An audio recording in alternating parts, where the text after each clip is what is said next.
Hey les amis, on se retrouve dans cette vidéo pour vous expliquer un petit peu le concept que vous allez regarder à l'instant. Vous avez vu qui est notre invité de marque dans le titre et aujourd'hui il a confié ses meilleurs secrets pour vous et uniquement pour vous qui débutez le développement personnel. J'ai mis longtemps à trouver des experts, les gens qui étaient les têtes de ce milieu, les vrais experts qualifiés et qui étaient les gens à qui on peut faire confiance aveuglément en ce qu'ils disent, car ça fait des années qu'ils le font et ça n'a pas marché que sur une ou deux personnes, ça a marché sur énormément de monde. Et je voulais absolument vous présenter ce monsieur et j'ai l'honneur qu'il ait accepté de me donner un petit peu de son temps dans un emploi du temps ultra chargé.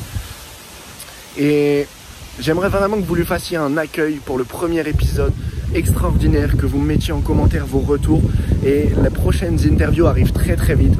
Paul Pironnet, bonsoir. Merci de m'accorder ce temps d'interview. Eh bien, merci Pierre. Du coup, le thème de l'interview, c'est commencer son développement personnel, oui, mais par où? Donc, j'aurai que seulement 5 questions à te poser pour cette interview. C'est le concept, en seulement 5 questions, d'essayer de définir en quelque sorte par où commencer et par les outils par lequel tu es expert. Donc, je vais te laisser te présenter en deux lignes, 2 minutes pour nos auditeurs, qu'ils en apprennent un petit peu plus sur toi pour ceux qui ne te connaissent pas. Mais ça m'étonnerait. Donc, moi, je m'appelle Paul Pironnet. Donc, je suis spécialisé aujourd'hui dans la PNL. En tout cas, c'est l'angle sur lequel on me connaît le plus. Ça fait une trentaine d'années maintenant que je fais de la formation. Donc, j'exerce à peu près 160 journées par an de formation. Et puis, à côté de ça, j'ai des cycles de formation et d'accompagnement sur Internet. Moi, ce qui m'anime plus particulièrement, depuis toujours, c'est le développement personnel dans une manière, comment dirais-je, ce qui me porte le plus, en fait, c'est de connecter les gens à ce pourquoi ils sont faits. C'est-à-dire que, en fait, en PNL, il y a beaucoup d'outils et on pourrait dire que le pilier central, pour faire simple, c'est la découverte au fond de nos valeurs, qu'est-ce qui donne de l'importance à notre vie. Un deuxième axe important, c'est d'être conscient de plus en plus précisément de ce que l'on veut, c'est-à-dire dans quel projet j'ai envie d'évoluer, et de travailler sur cette adéquation entre les projets, quels que soient mes domaines de vie, et puis mes aspirations. C'est ça qui va donner de la cohérence, en fait, et surtout de la qualité de vie à notre vie. Après ça, on va ouvrir des outils qui vont nous permettre de mieux gérer le monde émotionnel, c'est-à-dire tout ce que l'on vit à l'intérieur de soi. On va parler d'état interne, de ressources. Donc, on parle de monde intérieur, en fait. Qu'est-ce qui fait que je vais retrouver des états qui sont propices au fait d'avancer, de croire en moi, d'avoir confiance, de me développer. Et puis, l'autre axe encore, c'est ma relation, est très importante. Ma relation non seulement avec moi-même, mais aussi avec mon environnement. Parce que quand les gens partagent les mêmes valeurs, les mêmes projets, les mêmes règles, c'est facile. Mais quand des gens sont pas d'accord avec moi, ne partagent pas les mêmes valeurs, les mêmes projets, et on va voir que la communication, c'est très important parce que sans communication, on ne peut pas évoluer. On est dans des systèmes, on pourrait dire, où on s'accuse, on se fuit. Et la communication, ça permet de se rencontrer finalement dans nos différences et puis apprendre à collaborer en fait et à grandir avec son environnement. Voilà, donc la PNL, en fait, c'est un ensemble d'outils qui va permettre aux personnes de devenir plus acteurs de leur vie, c'est-à-dire d'être plus conscients à la fois de ce qui est important pour eux, de ce vers quoi ils vont aller, de trouver en eux des ressources qui leur permettent d'avancer, et puis d'interagir de manière plus positive avec leur environnement, notamment quand cet environnement est compliqué. Et c'est la combinaison de tout ça qui va faire qu'une personne devient davantage auteur, acteur et créateur de sa vie. Voilà ce qui me passionne en fait dans la vie. Oui, c'est extraordinaire. Merci beaucoup. Et tu nous as parlé de beaucoup de choses, de développement personnel. Et moi, j'aimerais te poser une question. C'est toi, par où tu as commencé ce chemin et à t'intéresser à toutes ces choses?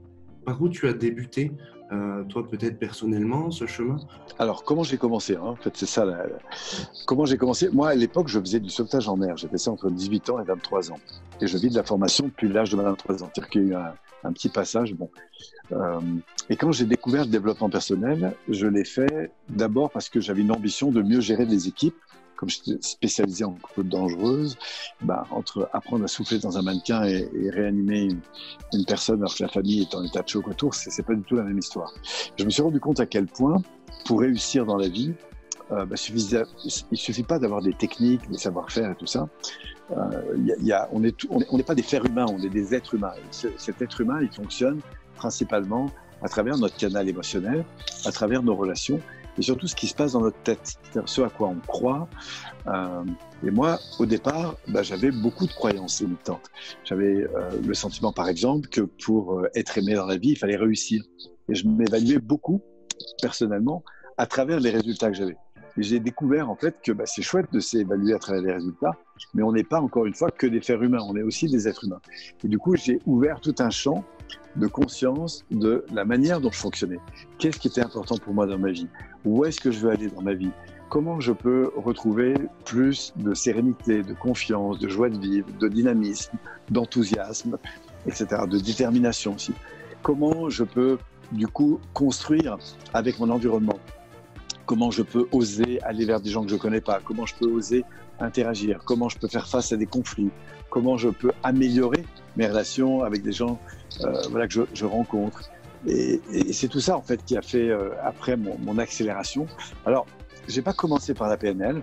J'ai d'abord fait beaucoup de thérapie. Et puis très vite, en fait, je me suis intéressé à la Gestalt thérapie, qui est une approche qui s'ouvre beaucoup à l'accueil des émotions, et j'en avais bien besoin.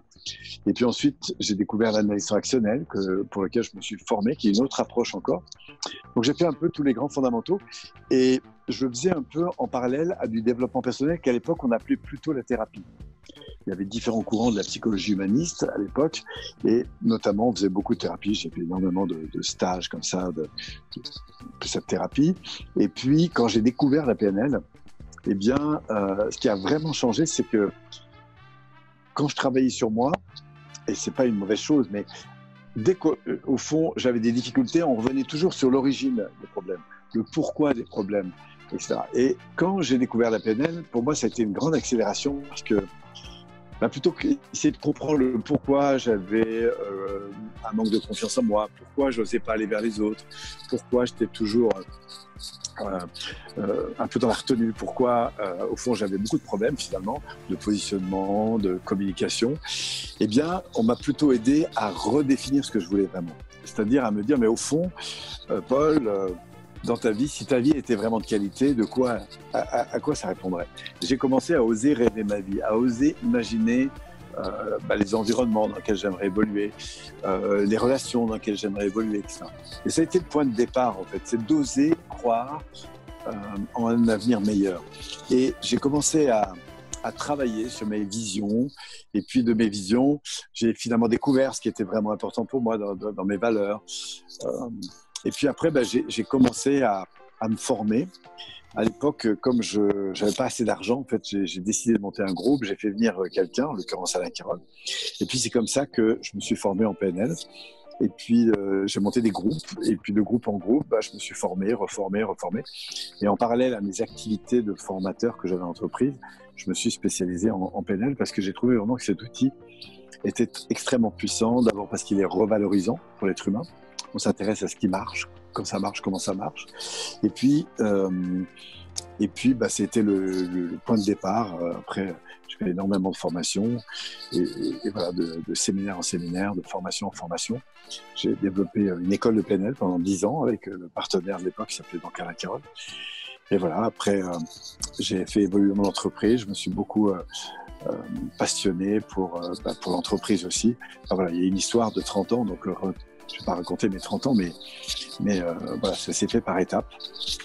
Et je pense que pour commencer, la chose la plus importante, c'est de commencer par un séminaire de 2 jours, de 3 jours, dans lequel on va pouvoir découvrir un peu comment ça fonctionne, tout ça, réfléchir sur ses objectifs, apprendre à mieux mobiliser ses ressources intérieures, apprendre à mieux communiquer avec son environnement, à découvrir un peu ces valeurs qui nous animent.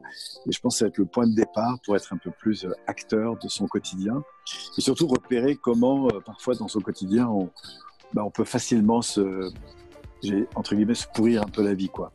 Parce qu'on part dans des conflits, on part dans de la critique, on part dans de la dévalorisation, on reste orienté sur les problèmes, on s'enferme dans des croyances limitantes. Voilà, donc je pense qu'il y a au départ un certain nombre de réflexes à acquérir pour déjà remettre, si je puis dire, son véhicule sur les bons rails. Et puis après, c'est l'approfondissement. Le travail sur les valeurs, c'est jamais fini. La vision, elle va augmenter.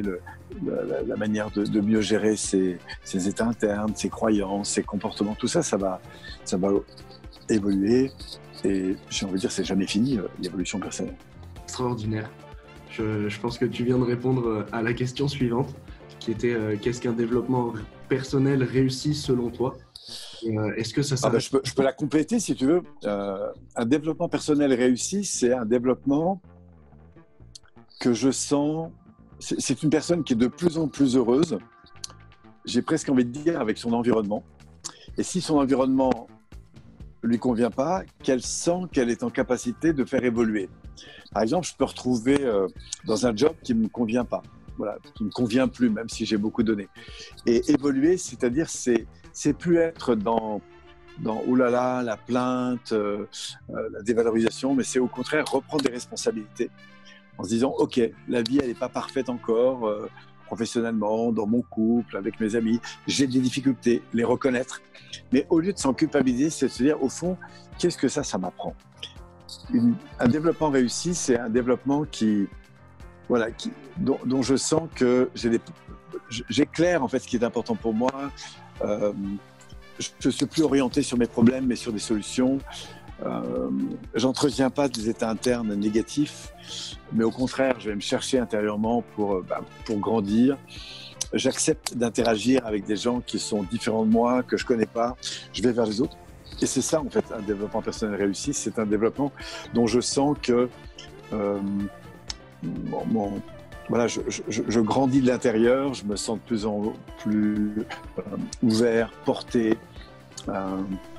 heureux, de mieux en mieux avec les gens, etc. Donc à la fois, je grandis en sérénité, je grandis en conscience de ce vers quoi je veux aller, je suis de plus en plus clair sur mes valeurs, je me compare de moins en moins aux autres, j'existe pour ma propre sensibilité, ma différence, et puis je comprends de plus en plus en fait pourquoi je suis là dans ce monde, ce vers quoi j'ai envie d'aller, comment j'ai envie d'aider mon environnement, que ce soit parce que je suis dans le développement personnel, mais après je peux être un manager, je peux être une maman, je peux être un électricien, je peux être un boulanger, je peux décider d'entreprendre, pas seulement ma vie, mais aussi mon entreprise. Voilà, je crois qu'un développement personnel réussi, c'est une vie qui se construit autour de ce qui est important pour soi. Et qui va faire que du coup on vit de mieux en mieux. On aura toujours des challenges, on aura toujours des peurs, on aura toujours des différences avec des gens, on aura toujours des trains qui arrivent en retard. Mais je crois que quelqu'un qui grandit, c'est quelqu'un qui prend de plus en plus des responsabilités. C'est quelqu'un qui remercie la vie de plus en plus, y compris pour les problèmes qui arrivent. Non pas pour les problèmes parce que ces problèmes vont nous faire grandir. C'est quelqu'un qui grandit dans son sentiment intérieur qu'il peut faire toujours quelque chose de ce qui lui arrive et qui va rester positif, qui va rester enthousiaste, qui va rester... Voilà. Et même si on a des moments de baisse, quelqu'un qui fait du développement personnel, c'est aussi quelqu'un qui sait accueillir ses peurs, qui sait accueillir ses colères, qui sait accueillir ses injustices, mais au lieu de rester dans la plainte, qui se dit, à partir de là, qu'est-ce que j'apprends? Qu'est-ce que j'apprends si mon conjoint ne fait pas ce que j'attends? Qu'est-ce que j'apprends si mon entreprise me traite pas comme je voudrais? Qu'est-ce que j'apprends de ça? Et qu'est-ce que j'en fais de constructif? Et je pense que par petit pas par petit pas, eh bien, on se construit, on se développe, on accroît en fait sa zone de possibilité. Et pour moi, c'est ça le développement humain. C'est d'accepter l'idée qu'il y a quelque chose en nous de plus grand que la circonstance, qui a envie de grandir, qui a envie d'évoluer. C'est suivre son cœur, c'est suivre ses passions. Et si on ne les connaît pas, c'est d'écouter tout ça. Alors au départ, on peut lire des livres, on peut regarder des vidéos, il y en a plein sur Internet. Et puis à un moment donné, il faut faire le pas, un peu comme quand on apprend à conduire. Et d'aller passer son permis, de se mettre avec un professionnel, commencer à conduire, avoir du feedback, parce qu'on va se rendre compte qu'il y a des belles façons de tenir son volant, de passer les vitesses, de rattraper le véhicule quand il glisse. Et c'est un peu ça le développement personnel. C'est au fond découvrir ce fabuleux véhicule dans lequel nous sommes, et puis apprendre à le piloter en fonction de nos aspirations, de là où on veut aller, de l'environnement dans lequel on est. Tout ça en prenant de plus en plus son pied, si je puis dire. Extraordinaire. Voilà, c'est ça le développement personnel. C'est une belle définition et très complète. Très, très complète. Et du coup, moi, je prône à toutes les personnes qui me suivent, etc., pour débuter que la PNL, c'est un des outils majeurs à apprendre aujourd'hui dans le développement personnel. Et beaucoup me demandent, oui, mais comment débuter la PNL et par quoi débuter dans la PNL? Quel est le point de départ qu'il faut comprendre pour ensuite s'engager dans la PNL et faire des formations comme celle que j'ai pu faire, comme la tienne de base, qui est extraordinaire. Quel est le point de connexion avec cet outil qui est la PNL? Alors, si on est intéressé par la PNL, parce que c'est vrai que c'est un outil qui permet de comprendre comment fonctionne le cerveau, le système nerveux, sa relation au monde, sa relation à son passé, comprendre comment aller chercher ses valeurs, comment définir. Donc, c'est vrai que c'est un superbe outil. Maintenant, c'est une des voies. Hein. Moi, j'adore, je suis passionné. Je ne vais surtout pas vous dire de ne pas faire de la PNL, mais c'est une des voies. Il y a plein de façons d'évoluer. On peut, il y a le corps physique, il y a le corps énergétique, il y a le corps émotionnel, il y a le corps mental. Enfin, moi, je m'intéresse à toutes ces dimensions. Mais alors, pour quand même répondre à ta question sur la PNL, comment commencer? Je pense que déjà, regarder des vidéos sur Internet, c'est un très très bon truc, puisqu'il y a énormément de contenu gratuit sur Internet. Donc, on peut commencer par là. Après, la deuxième étape, si vraiment vous voulez faire une différence, c'est d'investir 3 jours pour venir vous former, vous retrouver dans un groupe de gens qui avancent, comme toi tu as fait en fait. Et puis, du coup, de vivre, parce que la PNL, c'est pas un truc qui se comprend seulement comme dans des livres ou dans des vidéos. C'est quelque chose qui s'exprime, qui se vit, qui se partage avec d'autres. C'est un peu comme apprendre à conduire dans un livre. Voilà. C'est comme si je vous disais, on peut passer son permis de conduire en regardant, en lisant un livre.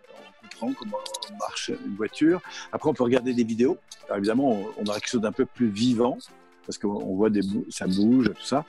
Mais ça n'a rien à voir avec le fait de se mettre au volant d'une voiture et d'avoir quelqu'un qui pilote avec vous, voire même d'autres personnes qui sont en train d'apprendre sur le circuit à conduire leur véhicule et à se confronter à des situations compliquées.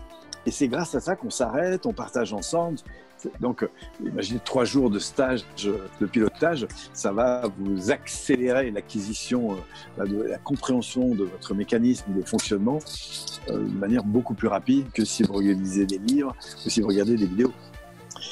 D'ailleurs, toi-même, tu as pu expérimenter parce que tu as fait toi-même des séminaires. En fait, tu as vu comment ça se passe, il y a une connexion avec les gens, il y a beaucoup d'exercices pratiques. On travaille sur soi, sur ses objectifs, sur ses ressources, sur la manière de gérer des ancrages pour apprendre à retrouver des états internes. On travaille sur la communication, sur ses valeurs, sur ses rêves. Enfin, on fait un beau tour de piste et je conseille à tout le monde de commencer par là. Ouais, vraiment, ouais. Le présentiel, je trouve que c'est vraiment quelque chose qui est encore plus extraordinaire que tout ce qu'on peut retrouver en livre ou sur... Il faut savoir qu'un apprentissage, ça ne se fait pas que dans la tête.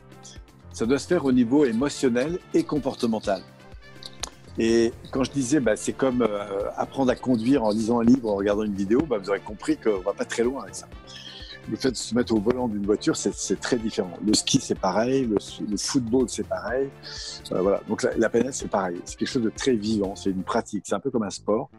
On ne peut pas l'apprendre seulement dans les livres. On peut le comprendre dans les livres. On peut le voir à travers des vidéos, mais ça n'a rien à voir de se mettre dans les chaussures et puis d'être sur le terrain. Ouais, c'est extra. Et du coup, pour finir,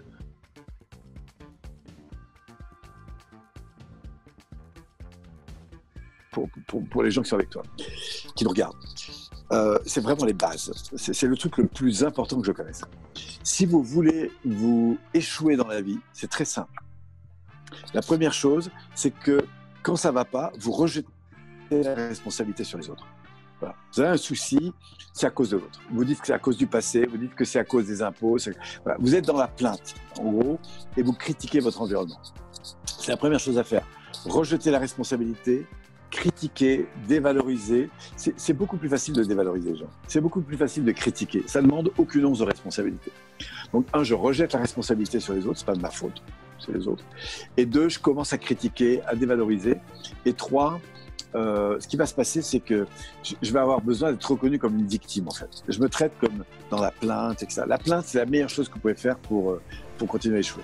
Et pourquoi c'est terrible? Parce que si vous restez là-dedans, vous allez développer des habitudes qui vont vous desservir. Parce que vous n'allez être pas bien, donc vous allez vous mettre à fumer, à manger trop, à vous coucher tard, à perdre votre temps à regarder des films qui servent à rien. Voilà, c'est tout ça que vous allez développer. Et tous ceux qui échouent dans la vie font ça. L'inverse, c'est quoi? C'est prendre des responsabilités. Première chose. C'est-à-dire, OK, il m'est arrivé telle chose, mon travail m'a mis dehors, j'ai échoué dans mes études. OK, mais c'est quoi ma responsabilité? Qu'est-ce que j'en fais? OK, ma copine m'a quitté. OK, qu'est-ce que j'en fais? Est-ce que je continue à la critiquer? Qu'est-ce que j'en fais? Je tire un enseignement. Donc la première chose, si vous voulez réussir, c'est tirer des enseignements. Voilà. Prendre des responsabilités, tirer des enseignements, remettre le focus sur ce que vous voulez. Si, OK, on a un problème, c'est quoi la solution? Si ça se passait mieux, ça se passait comment? Voilà.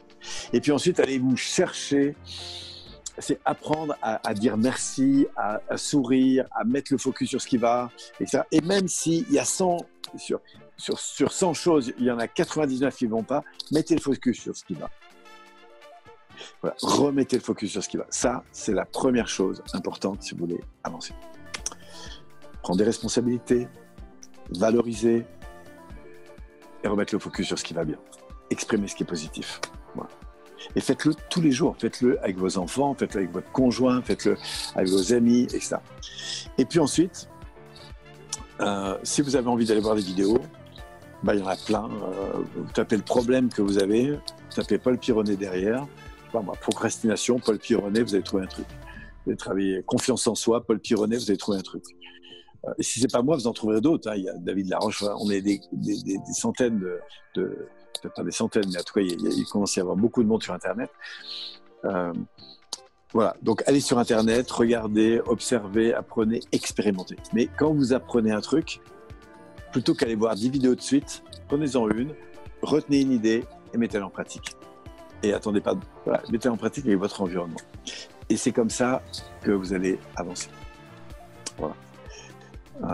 Et puis en fonction de là où vous en êtes, faites le pas plus loin. Si vous voulez donner de l'accélération, encore une fois, restez pas dans des livres, restez pas dans des vidéos, c'est un bon début.